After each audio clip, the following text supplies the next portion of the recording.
కొన్ని వెబ్ సిరీస్లు సోషల్ మెసేజ్తో ఆకట్టుకుంటాయి. భిన్నమైన కథలతో ఇలాంటి సిరీస్లు ఓటీటీలోకి వస్తూనే ఉన్నాయి. ఒక్కో స్టోరీ ఒక్కో సందేశాన్ని ఇస్తుంటుంది. అయితే ఇప్పుడు మనం చెప్పుకోబోయే తమిళ సిరీస్లో ఒక యువతి డాక్టర్ కావాలనే కలను సాకారం చేసుకోవడానికి 100 ఏళ్ల నాటి అనాగరిక ఆచారాలను ఎదురిస్తుంది. హార్ట్ హిట్టింగ్ డైలాగులతో ఈ సిరీస్ హీట్ పుట్టిస్తుంది. దీని పేరేమిటి, ఎందులో స్ట్రీమింగ్ అవుతుంది అనే వీడియోలోకి వెళ్లే ముందు వీడియోని ఇంకా లైక్ చేయకుండా చూస్తున్నట్లయితే ప్లీజ్ ఒక లైక్ చేసి సబ్స్క్రైబ్ చేసుకున్నా. Thank you. ఈ మూవీ కథ విషయానికి వస్తే 1990 సంవత్సరంలో పుదుక్కొట్టే జిల్లాలోని వీరప్పండి అనే గ్రామంలో ఈ కథ జరుగుతుంది.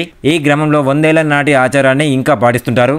బాలికలు మెచ్యూర్ అయిన వెంటనే పెళ్లి చేసేస్తుంటారు. లేకపోతే అయాలి దేవత శపించి గ్రామానికి కీడు తెస్తుందని నమ్ముతారు. ఈ ఆచారం వల్ల బాలికలు 9వ తరగతి తర్వాత చదువును మానేసి చిన్న వయసులోనే పెళ్లి పీటలు ఎక్కుతుంటారు. ఇక్కడ తమిళ సెల్వి 9వ తరగతి చదువుతూ డాక్టర్ కావాలనే కలతో ఉంటుంది. కానీ ఆమె మెచ్యూర్ అయితే ఆమెకి కూడా పెళ్లి చేయాలని గ్రామస్తులు అనుకుంటారు.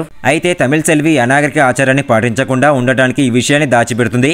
ఆమె తల్లి కురువమ్మల్ మొదట్లో సంప్రదాయాలకు కట్టుబడి ఉన్నప్పటికీ క్రమంగా కూతురి కలలకు మద్దతుగా నిలుస్తుంది. తమిళ సెల్వి స్నేహితురాలు మైథిలి మెచ్యూర్ అయ్యాక చదువు మానేసి ఇంటి పనులు చేపిస్తుంటారు ఆమె కుటుంబ సభ్యులు. ఇది తమిళ సెల్వికి చదువుకోవాలనే పట్టుదలను మరింత పెంచుతుంది. గ్రామ పెద్దలు ముఖ్యంగా ఊరి నాయకుడు కొడుకు శక్తివేల్ ఈ ఆచారాలను కఠినంగా అమలు చేపిస్తుంటాడు. కానీ తమిళ సెల్వి తన తెలివితేటలతో వారిని ఎదిరిస్తుంది. తమిళ సెల్వి గ్రామంలోని ఇతర స్త్రీలలో కూడా చైతన్యం తేవడానికి ప్రయత్నిస్తుంది. ఒక దశలో ఆమెను శక్తివేల్తో వివాహం చేయాలని నిర్ణయిస్తారు. కానీ గ్రామంలోని స్త్రీలు ఏకమై ఈ నిర్ణయాన్ని వ్యతిరేకిస్తారు. చివరికి తమిళ సెల్వి తన చదువును కొనసాగిస్తుందా, పెళ్లి చేసుకుంటుందా, ప్రజల్లో చైతన్యం తెస్తుందా అనే విషయాలను తెలుసుకోవాలనుకుంటే ఈ సిరీస్ ని మిస్ కాకుండా చూడండి. ఈ సిరీస్ పేరు వచ్చేసి అయాలి. ఈ 8 ఎపిసోడ్ల సిరీస్ 2023 జనవరి 26న G5 ఓటీటీలో స్ట్రీమింగ్ అవుతుంది. తమిళ తెలుగు భాషల్లో అందుబాటులో ఉంది. వీడియోని ఇంతవరకు లైక్ చేయకుండా చూస్తున్నట్లయితే ప్లీజ్ ఒక లైక్ చేసి సబ్స్క్రైబ్ చేసుకుంటా. Thank you.